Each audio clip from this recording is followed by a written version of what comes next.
اعوذ باللہ من الشیطان الرجیم بسم اللہ الرحمن الرحیم۔ عرش کے بڑے بڑے فرشتے اس بندے کو جھک کر سلام کرتے ہیں جو فجر کی نماز کے بعد قرآن کی یہ سورت پڑھتا ہے۔ فجر کے وقت یہ سورت پڑھنے والا اللہ کا دوست کہلاتا ہے۔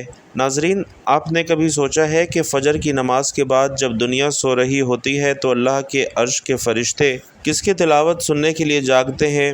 کیا آپ جانتے ہیں وہ کون سی سورت ہے جس کی تلاوت کرنے والے کو فرشتے سلام کرتے ہیں؟ وہ کون سی سورت ہے جو فجر کے وقت پڑھنے والے کو اللہ کا دوست بنا دیتی ہے؟ تو بھائیوں اور بہنوں، فجر کی نماز دن کی پہلی روشنی ہے، پہلے اللہ کے قریب جانے کا بہترین وقت ہے۔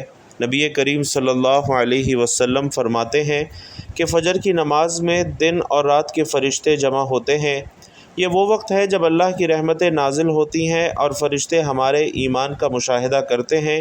تو قرآن کی تلاوت خاص طور پر فجر کے وقت اللہ کا ذکر کا بہترین ذریعہ ہے۔ اللہ تعالیٰ نے فرمایا کہ بے شک فجر کا قرآن جو ہے مشہود ہے۔ جب کوئی بندہ فجر کے وقت قرآن کی تلاوت کرتا ہے تو اللہ کے عرش کے فرشتے اس کی تلاوت سنتے ہیں اور اس پر سلام بھیجتے ہیں۔ یہ وہ وقت ہے جب فرشتے ہمارے لیے استغفار کرتے ہیں اور اللہ سے ہماری مغفرت کی دعا کرتے ہیں۔ قرآن مجید میں اللہ تعالیٰ نے حضرت ابراہیم کو خلیل اللہ یعنی اللہ کا دوست کہا ہے، اور حضرت ابراہیم علیہ السلام کی ان خصوصیات کی وجہ سے کہ انہوں نے ہمیشہ ایک اللہ کی عبادت کی اور شرک سے دور رہے، انہوں نے آگ میں پھینکے جانے کے باوجود اللہ پر توکل کیا اور اللہ نے آگ کو ان کے لیے ٹھنڈا کر دیا۔ انہوں نے اپنے بیٹے حضرت اسماعیل علیہ السلام کو اللہ کے حکم پر قربان کرنے کا ارادہ کیا، جو اللہ کی رضا کے لیے انتہائی وفاداری کی علامت ہے۔ کیا دوسرے بھی اللہ کے دوست ہو سکتے ہیں؟ تو بھائیوں اور بہنوں، جو لوگ اللہ کی اطاعت کریں، نیک اعمال انجام دیں اور خلوص دل سے اللہ سے محبت رکھیں، وہ لوگ بھی اللہ کے دوست ہی کہلاتے ہیں۔ قرآن مجید میں فرمایا گیا ہے کہ سن لو، بے شک اللہ کے دوستوں پر نہ کوئی خوف ہوگا اور نہ وہ غمگین ہوں گے، اور اللہ کے دوست وہ ہیں جو تقوی اور پرہیزگاری اختیار کرتے ہیں، دوسروں کی مدد کرتے ہیں اور اللہ کی رضا کے لیے کام کرتے ہیں، ہر حال میں اللہ پر بھروسہ رکھتے ہیں۔ آپ بھی نیک اعمال اور اخلاص کے ذریعے اللہ کے مقرب بندوں میں شامل ہو سکتے ہیں۔ بھائیوں اور بہنوں، یہ وہ فضیلت اور برکات والی صورت ہے کہ جس کو پڑھنے سے نہ صرف عرش کے بڑے بڑے فرشتے اس بندے کو سلام کرتے ہیں، بلکہ فجر کی نماز کے بعد جو یہ صورت پڑھتا ہے وہ اللہ کا دوست کہلاتا ہے، اور اللہ اس کی دن بھر کی تمام حاجتوں کو پورا کرتے ہیں۔ اللہ اس کی پریشانیوں کو دور فرما دیتے ہیں، اللہ اسے بے شمار رزق عطا فرماتے ہیں۔ رسول اللہ صلی اللہ علیہ وسلم فرماتے ہیں کہ جو شخص صبح شام یہ سورت پڑھے تو قیامت کے دن اس سے افضل عمل کسی کا نہیں ہوگا۔ تو بھائیوں اور بہنوں، فجر کی نماز کے بعد جو شخص یہ سورت پڑھتا ہے، عرش پر ہلچل مچ جاتی ہے، عرش کے بڑے بڑے فرشتے اس بندے کو جھک کر سلام کرتے ہیں، اور اللہ تعالیٰ اپنے بندے کی حاجت کو پورا کروانے کے لیے فرشتوں کی دوڑیں لگوا دیتے ہیں، اس کے ہر معاملے میں اس کی غیبی مدد کرتے ہیں، اس کے منہ سے نکلے ہر لفظ پر اللہ تعالیٰ کن فرما دیتے ہیں۔ بھائیوں اور بہنوں، یہ ایک بہت ہی خاص اور مجرب وظیفہ آپ کو بتا رہا ہوں، جسے آپ فجر کی نماز کے بعد پڑھ لیں تو لاکھوں کا قرض بھی ہو تو انشاءاللہ ختم ہو جائے گا۔ یہ کوئی بڑا وظیفہ نہیں ہے، نہ ہی میں کبھی آپ کو بڑے بڑے وظائف بتاتا ہوں، مختصر سا عمل ہے لیکن انتہائی طاقتور عمل ہے۔ فجر کے بعد آپ نے اس عمل کو کرنا ہے، انشاءاللہ پھر اس وظیفے کا اثر آپ خود دیکھیں گے، رزق اور مال و دولت کے انبار لگ جائیں گے۔ یہ خاص تسبیح دولت کے لیے ہے، لیکن آج کا یہ وظیفہ، یہ عمل صدق دل کے ساتھ آپ نے کرنا ہے۔ اس عمل کو اگر کوئی فقیر بھی کرے گا تو وہ بھی اللہ پاک کی عنایت اور اس کے فضل و کرم سے دولت پر بیٹھ کر راج کرے گا، کیونکہ اس وظیفے میں جو طاقت ہے، جو اثر ہے، وہ بہت کم لوگ جانتے ہیں۔ اگر آپ کے اوپر لاکھوں کروڑوں کا بھی قرضہ ہے، انشاءاللہ وہ بھی چٹکیاں بجاتے ادا ہو جائے گا۔ قرضوں کے ادا ہونے کے ایسے اسباب پیدا ہوں گے کہ آپ خود حیران رہ جائیں گے۔ آپ کے پاس دولت کی کمی ہے، آپ کرائے کے گھر میں رہتے ہیں اور آپ کو سمجھ نہیں آتی کہ کرایہ کیسے ادا کریں، گھر کا خرچ کیسے چلائیں، کیونکہ آج کل مہنگائی بھی تو اتنی زیادہ ہو گئی ہے، ایک وقت کا کھانا بھی مشکل ہو چکا ہے، ہر ماہ بجلی کے تگڑے تگڑے بل بھی ادا کرنے ہیں، بچوں کی فیسیں بھی ادا کرنی ہیں، انسان بہت زیادہ پریشانی میں ہے، اور انسان کو سکون یقین جانیے صرف اللہ کے ذکر سے ملتا ہے۔ یہ بہت ہی اہم بات کرنے لگا ہوں کہ جب انسان عاجزی کے ساتھ اللہ کے آگے جھکتا ہے، سجدے پہ سجدہ کرتا ہے اور پھر ہر سجدے میں رو رو کر گڑ گڑا کر خوب دعائیں کرتا ہے تو اسے اللہ تعالیٰ ضرور عطا فرماتا ہے۔ ہم ہر وظیفے میں آپ کو بتاتے ہیں کہ اللہ سے مانگنے کا طریقہ جب آپ کو آ جائے گا تو پھر آپ کو کسی وظیفے کی ضرورت نہیں پڑے گی، پھر آپ نے صرف ہاتھ اٹھانے ہیں، اللہ سے مانگنا ہے اور انشاءاللہ آپ کو ملنا شروع ہو جائے گا۔ لیکن اس سے پہلے میرے بھائیوں اور بہنوں، آپ کے کچھ اعمال ہیں، کچھ غلطیاں ہیں جو آپ کرتے ہیں، اگر انہیں سدھار لیں گے اور آپ اپنے کاروبار میں حلال طریقے سے کاروبار کریں گے یا رزق کمانے میں حلال ذرائع استعمال کریں گے، جیسا کہ اللہ پاک کے نبی صلی اللہ علیہ وسلم نے کاروبار کیا تھا، آپ بھی اسی طرح کام کریں، حلال اور پاکیزہ رزق کمائیں۔ اگر آپ جاب کرتے ہیں تو اس طریقے سے کریں کہ آپ کے اوپر کوئی انگلی نہ اٹھا سکے۔ آپ ایمانداری سے ڈیوٹی دیں اور جس کام کی تنخواہ لیتے ہیں وہ کام مکمل جانفشانی سے کریں اور اپنے فرائض سے غفلت نہ برتیں۔ ہر ماہ رزق حلال ہی آپ اپنے گھر میں لے کر آئیں اور کوشش کریں کہ آپ کے پورے گھر میں حرام کا ایک لقمہ بھی کسی کے پیٹ میں نہ جائے۔ حلال رزق کھانے سے ایسا ہو ہی نہیں سکتا کہ انسان اپنے اللہ سے کچھ مانگے اور اللہ اس کی دعا کو رد کر دے، ایسا کبھی نہیں ہو سکتا۔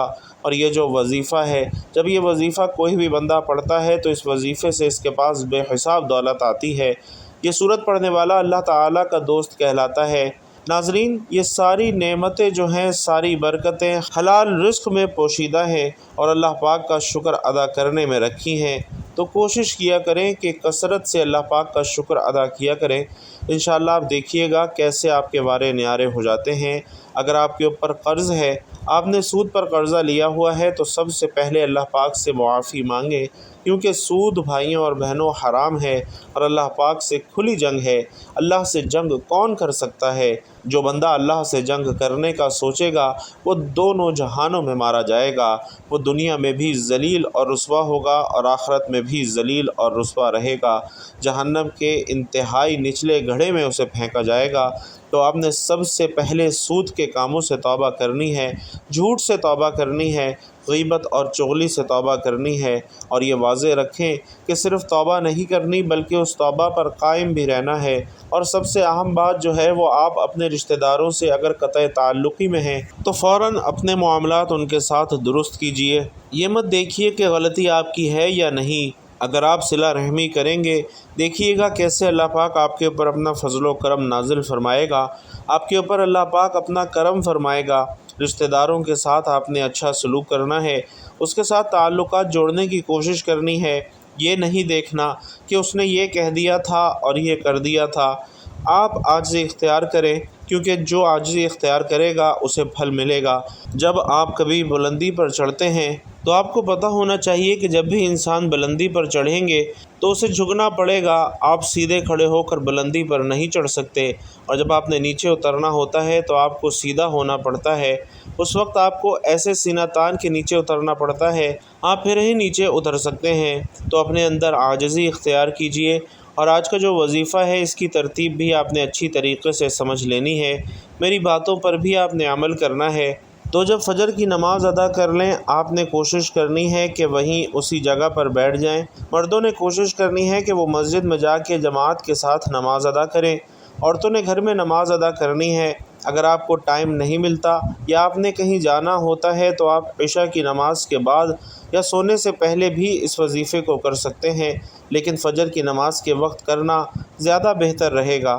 تو محترم ناظرین، اللہ پاک کے آخری نبی صلی اللہ علیہ وسلم نے فرمایا کہ اللہ پاک ارشاد فرماتا ہے، میں نے تمہاری امت پر دن رات میں 5 نمازیں فرض کی ہیں، اور میں نے یہ عہد کیا ہے کہ جو ان نمازوں کی ان کے اوقات میں پابندی کرے گا میں اسے جنت میں داخل کروں گا، اور جو پابندی نہیں کرے گا اس کے لیے میرے پاس کوئی عہد نہیں ہے۔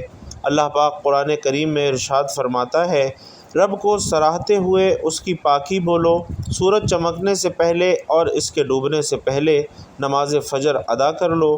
حضرت عبداللہ بن عمر رضی اللہ تعالیٰ عنہ سے روایت ہے کہ پیارے آقا صلی اللہ علیہ وسلم نے فرمایا، جو صبح کی نماز پڑھتا ہے وہ شام تک اللہ کے ذمے میں ہے، تم اللہ پاک کا ذمہ نہ توڑو، کیونکہ جو اللہ پاک کا ذمہ توڑے گا اللہ پاک اسے اوندھا یعنی الٹا کر کے دوزخ میں ڈال دے گا۔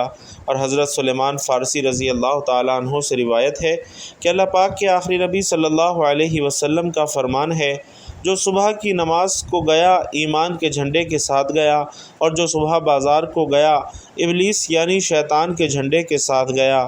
حضرت عمارہ رضی اللہ تعالیٰ عنہ فرماتے ہیں کہ میں نے نبی کریم صلی اللہ علیہ وسلم کو فرماتے ہوئے سنا، جس نے سورج کے طلوع اور غروب ہونے سے پہلے نماز ادا کی، یعنی فجر اور عصر کی نماز ادا کی، وہ ہرگز جہنم میں داخل نہ ہوگا۔ اور حضرت ابو عبیدہ بن جراح رضی اللہ تعالیٰ عنہ بیان کرتے ہیں، رسول اکرم صلی اللہ علیہ وسلم نے ارشاد فرمایا کہ جمعے کے دن پڑھے جانے والی نماز باجماعت سے افضل کوئی نماز نہیں ہے۔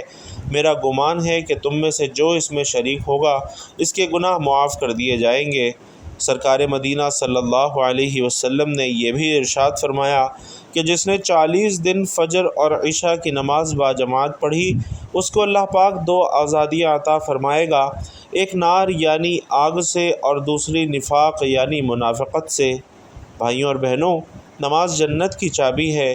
اللہ پاک ہمیں 5 وقت کی نماز ادا کرنے کی توفیق نصیب فرمائے، آمین یا رب العالمین۔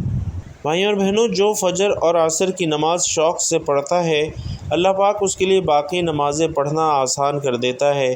جب اسے موت آئے گی، اللہ پاک اس کے لیے جنت کے 8 دروازے کھول دیتا ہے۔ فجر کی سنتیں دنیا کے خزانوں سے بہتر ہیں۔ اللہ پاک قیامت کے دن اسے اپنا دیدار نصیب فرمائے گا۔ فرمان مبارک ہے، اے میرے صحابہ، منافق بندے پر بوجھل اور سب سے بھاری نماز فجر ہے۔ تو نماز فجر کی فضیلتوں کو مد نظر رکھتے ہوئے آپ سے گزارش ہے کہ اگر آپ دنیا اور آخرت سنوارنا چاہتے ہیں اور دونوں جہانوں میں کامیابی حاصل کرنا چاہتے ہیں تو فجر کی نماز کو اپنے اوپر لازم کر لیجئے۔ اللہ پاک ہماری موت اور آخری سانس بھی نماز فجر ادا کرتے ہوئے عطا کرے۔ تو محترم ناظرین، آپ نے سب سے پہلے ایک مرتبہ بسم اللہ الرحمن الرحیم پڑھ لینی ہے۔ بسم اللہ الرحمن الرحیم پڑھنے کے بعد آپ نے نبی کریم صلی اللہ علیہ وسلم کی ذات اقدس پر 11 مرتبہ درود پاک پڑھنا ہے۔ درود پاک آپ کوئی سبھی پڑھ سکتے ہیں، چاہے تو آسان اور مختصر سا درود صلی اللہ علیہ وآلہ وسلم پڑھ لیں، یا صلی اللہ علی محمد پڑھ لیں، یا پھر نماز والا درود یعنی درود ابراہیمی پڑھ لیں۔ چونکہ درود ابراہیمی کی فضیلت تمام درودوں میں سب سے زیادہ ہے، اور پیارے آقا صلی اللہ علیہ وسلم بھی تمام درودوں میں درود ابراہیمی کو ہی سب سے زیادہ پسند فرماتے تھے، لہٰذا کوشش کیجئے کہ درود ابراہیمی ہی پڑھیے۔ خیر و برکت اور ثواب کی نیت سے ایک مرتبہ میرے ساتھ بھی پڑھ لیجئے۔ اللہم صلی علی محمد وعلی آل محمد کما صلیت علی ابراہیم وعلی آل ابراہیم انک حمید مجید۔ اللہم بارک علی محمد وعلی آل محمد کما بارکت علی ابراہیم وعلی آل ابراہیم انک حمید مجید۔ تو ناظرین محترم، درود پاک آپ کوئی سا بھی پڑھیں، آپ نے 11 مرتبہ پڑھنا ہے۔ حضرت عبداللہ بن عمر رضی اللہ تعالی عنہ روایت کرتے ہیں، ایک شخص نے حضور اقدس صلی اللہ علیہ وسلم کی خدمت بابرکت میں حاضری دی اور اپنی مفلسی اور تنگ دستی کی شکایت کی، تو آپ صلی اللہ علیہ وسلم نے فرمایا کہ جب تم گھر میں داخل ہو اور گھر میں کوئی ہو تو اسے سلام کرو، اگر کوئی نہ ہو تو مجھ پر سلام عرض کرو اور ایک بار قل هو اللہ احد پڑھو۔ اس شخص نے ایسا ہی کیا، اللہ تعالیٰ نے اسے اتنا مالا مال کر دیا کہ اس نے اپنے ہمسایوں کی بھی خدمت کی۔ فرمان مصطفیٰ صلی اللہ علیہ وسلم ہے کہ جس نے استغفار کو اپنے اوپر لازم کر لیا، اللہ عز و جل اس کی ہر پریشانی دور فرمائے گا اور ہر تنگی سے اسے راحت عطا فرمائے گا، اور اسے ایسی جگہ سے رزق عطا فرمائے گا جہاں سے اسے گمان بھی نہ ہوگا۔ اسی طرح حدیث مبارکہ ہے کہ کیا میں تمہیں وہ چیز نہ بتاؤں جو تمہیں تمہارے دشمن سے نجات دے اور تمہارے رزق کو وسیع کر دے۔ رات دن اللہ تعالیٰ سے دعا مانگتے رہو، کیونکہ دعا مومن کا ہتھیار ہے۔ حضرت عبداللہ بن عمر رضی اللہ تعالیٰ عنہ روایت کرتے ہیں کہ ایک شخص حضور صلی اللہ علیہ وسلم کی خدمت میں حاضر ہوا اور اپنی تنگ دستی کا شکوہ کرنے لگا، تو آپ صلی اللہ علیہ وسلم نے اس آدمی سے فرمایا، کیا تمہیں وہ تسبیح بھول گئی ہے جو ملائکہ کی تسبیح ہے، جو تمام مخلوقات کی تسبیح ہے؟ اسی کے ذریعے سب کو رزق دیا جاتا ہے۔ حضرت عبداللہ بن عمر رضی اللہ تعالیٰ عنہ نے عرض کیا کہ یا رسول اللہ صلی اللہ علیہ وسلم وہ کون سی تسبیح ہے؟ آپ صلی اللہ علیہ وسلم ٹیک لگا کر تشریف فرما تھے۔ آپ صلی اللہ علیہ وسلم سیدھے ہو کر بیٹھ گئے اور آپ نے فرمایا کہ اے ابن عمر، صبح صادق کے طلوع ہونے کے بعد سے لے کر نماز فجر کے درمیان یہ کلمات سبحان اللہ و بحمدہ سبحان اللہ العظیم استغفر اللہ 100 مرتبہ پڑھ لو تو دنیا تمہارے پاس ناک رگڑتی ہوئی آئے گی، اور اللہ تعالیٰ ہر اس کلمے کے بدلے جو تم کہو گے ایک فرشتہ پیدا فرمائیں گے جو قیامت تک تسبیح بیان کرتا رہے گا، اور اس کا ثواب تمہیں ملے گا۔ تو بھائیوں اور بہنوں، فجر کی نماز کے بعد 100 بار یہ تسبیح سبحان اللہ و بحمدہ سبحان اللہ العظیم استغفر اللہ 100 مرتبہ لازمی پڑھیں۔ انشاءاللہ آپ کی تمام دنیاوی پریشانیاں دور ہوں گی، اللہ آپ کی تمام حاجتوں کو پورا فرمائے گا، اللہ آپ کو دینی اور دنیاوی نعمتوں سے مالا مال فرمائے گا۔ ناظرین، تسبیح پڑھنے کے بعد آپ نے سورۃ الاخلاص پڑھنی ہے۔ یہ وہ سورت ہے کہ جس کے پڑھنے سے عرش کے بڑے بڑے فرشتے اس بندے کو جھک کر سلام کرتے ہیں، اور یہ سورت پڑھنے والا اللہ تعالیٰ کا دوست کہلاتا ہے۔ حضرت ابو ہریرہ رضی اللہ تعالیٰ عنہ نے فرمایا کہ فجر کی نماز میں دن اور رات کے فرشتے جمع ہوتے ہیں۔ تو ناظرین، یہ وہ سورت ہے جس کی تلاوت کرنے والے کو فرشتے سلام کرتے ہیں۔ سورۃ الاخلاص وہ سورت ہے جو توحید کا اظہار کرتی ہے اور اللہ کی صفات کو بیان کرتی ہے۔ نبی کریم صلی اللہ علیہ وسلم نے فرمایا کہ جو شخص ہر نماز میں سورۃ الاخلاص پڑھتا ہے، اللہ تعالیٰ اس سے محبت کرتا ہے۔ جب کوئی بندہ فجر کے بعد سورۃ الاخلاص کی تلاوت کرتا ہے تو اللہ کے عرش کے فرشتے اس کی تلاوت سنتے ہیں، اس پر سلام بھیجتے ہیں۔ اور حضرت ابو ہریرہ رضی اللہ تعالیٰ عنہ سے روایت ہے کہ رسول اللہ صلی اللہ علیہ وسلم نے فرمایا کہ جو شخص فجر کی نماز کے بعد 12 مرتبہ سورۃ الاخلاص پڑھتا ہے، گویا اس نے 4 مرتبہ قرآن مجید پڑھ لیا۔ حدیث اس بات کی گواہی دیتی ہے کہ فجر کے بعد سورۃ الاخلاص کی تلاوت کرنے والے کو فرشتے سلام کرتے ہیں اور اس کے عمل کو اللہ کے سامنے پیش کرتے ہیں۔ یہ سورت چھوٹی ہونے کے باوجود بہت زیادہ اجر و ثواب رکھتی ہے۔ نبی کریم صلی اللہ علیہ وسلم نے فرمایا کہ جس نے سورۃ الاخلاص کو 3 بار پڑھا اس کے لیے جنت میں ایک محل بنا دیا جاتا ہے۔ تو ناظرین، فجر کی نماز کے بعد کم از کم 10 یا 12 مرتبہ اس سورت کو لازمی پڑھیں۔ چھوٹی سی سورت ہے، لیکن وہ سورتیں جو آپ کی زندگی کو خوشیوں سے بھر دے گی، آپ کے دونوں جہانوں کو سنوار دے گی۔ ایک مرتبہ سورۃ الاخلاص کی تلاوت بھی سماعت فرما لیجئے۔ بسم اللہ الرحمن الرحیم، قل هو اللہ احد اللہ الصمد لم یلد ولم یولد ولم یکن لہ کفوا احد۔ اور آخر میں دوبارہ سے 11 مرتبہ درود پاک پڑھ لینا ہے۔ درود پاک پڑھنے کے بعد آپ نے اللہ پاک سے دعا مانگنی ہے۔ ناظرین، جب بھی مانگنا ہے اللہ سے مانگنا ہے، برکت والا، خیر و عافیت والا مانگنا ہے، سکون والا رزق مانگنا ہے۔ اس سے نہ صرف آپ کے گھروں میں خوشحالی رہے گی بلکہ آپس میں پیار اور محبت بھی بڑھے گا۔